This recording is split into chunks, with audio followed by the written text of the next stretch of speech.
Boa tarde! Espero que todos estejam muito bem. Meu nome é Ana Paula e estou chegando para mais um encontro para falarmos de direito constitucional, parte 2 para concursos. Procurarei ser breve, direto ao ponto e vamos iniciar falando sobre o que é ser brasileiro nato e naturalizado.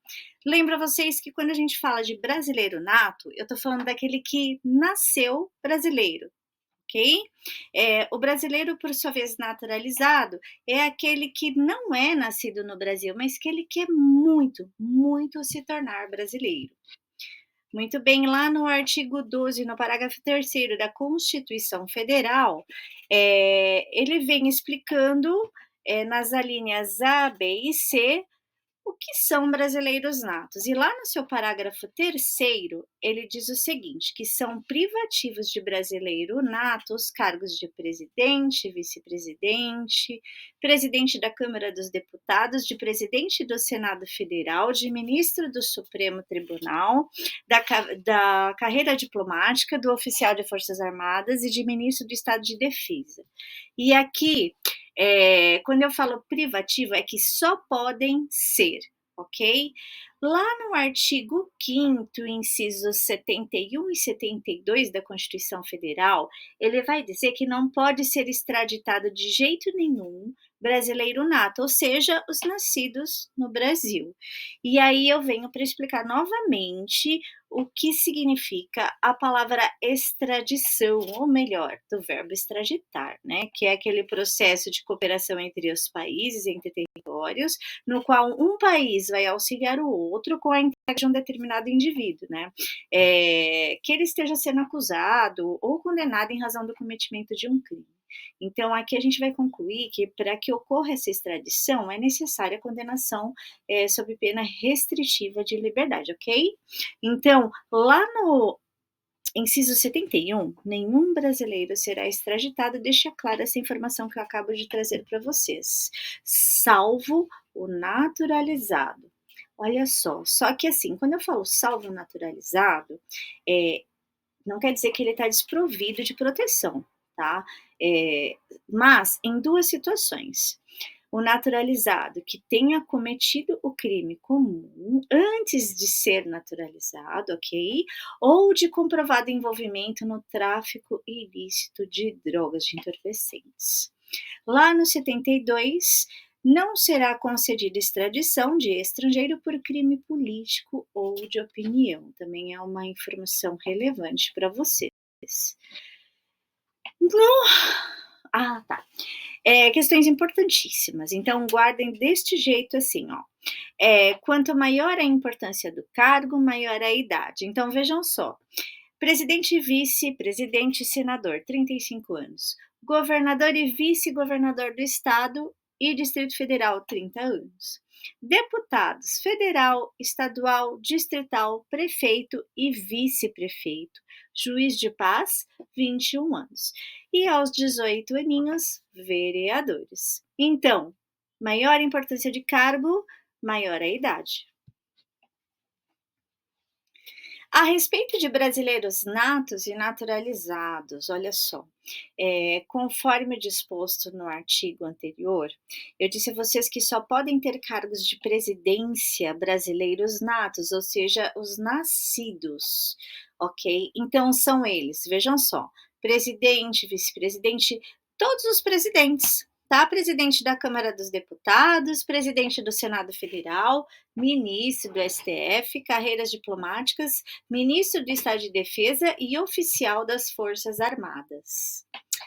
E aí, lá no artigo 89, né, passando para o próximo artigo da Constituição, a gente vai perceber que depende deste Conselho da República, ou melhor, que compreende, né, que estão participando do Conselho da República apenas os brasileiros natos.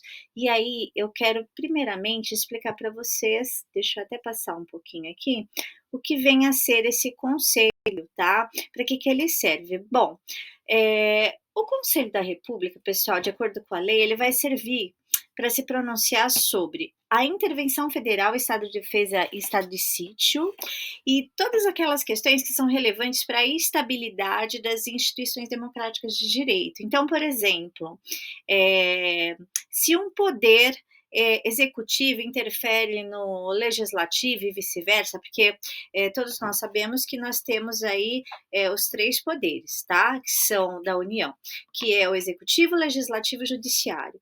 E aí, e cada qual deve ter a sua função. Quando um interfere no outro, então tem o que se chama aí de estabilidade das instituições democráticas, e daí a questão do Conselho da República ser colocado na ativa. Tá? Também numa questão em que fira os direitos e garantias individuais, né? Por exemplo, as pessoas serem impedidas de fazerem uma livre manifestação de pensamento. Também é o caso de acionar esse conselho. Bom, voltando então para o artigo 89, lá no seu inciso 7º, o Conselho da República é o órgão superior de consulta do presidente da República e dele participa 6 cidadãos brasileiros nascidos com mais de 35 anos, essa é uma informação relevante, sendo 2 nomeados pelo próprio presidente, 2 eleitos pelo Senado Federal e 2 pela Câmara dos Deputados, todos com mandato de 3 anos, vedada a recondução.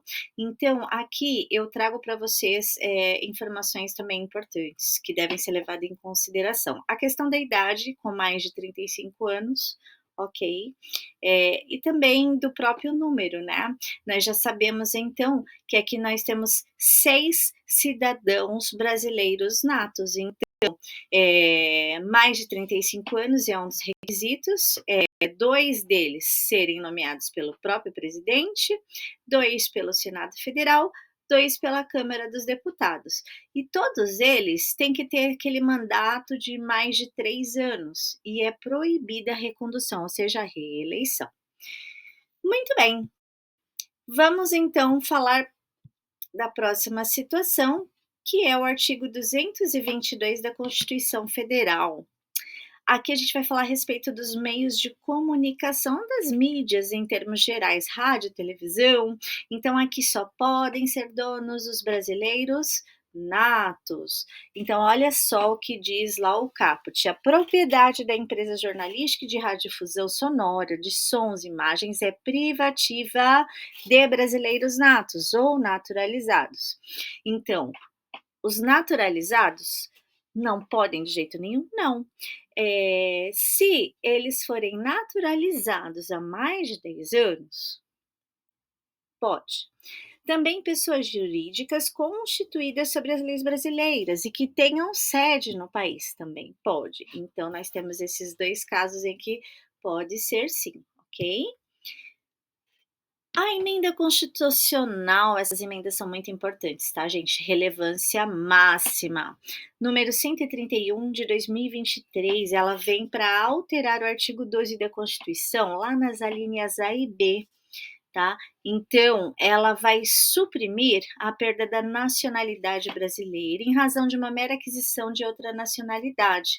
E aí ela vai incluir a exceção das situações de apátrida, para acrescentar uma possibilidade também de requerer a perda da própria nacionalidade. Então, o que ela mudou aí? A perda da nacionalidade brasileira, ela pode se dar de 2 formas: por cancelamento através de sentença ou por pedido expresso pelo próprio brasileiro nato. Mas aí vem a situação. Quando ele faz esse pedido, ele vai ter que ter uma outra nacionalidade em mente, tá? Ele não pode ficar sem pátria, despatriado, ok? Cancelamento por sentença judicial, ela vai ocorrer por meio de fraude relacionada à própria naturalização ou processo de naturalização, ou atentado ao Estado Democrático de Direito. Muito bom, atenção nessa emenda constitucional, porque ela é bem atual. Turma, muito obrigada. Em breve já vou enviar o próximo vídeo para vocês. Espero que todos tenham gostado. Um grande beijo, até mais.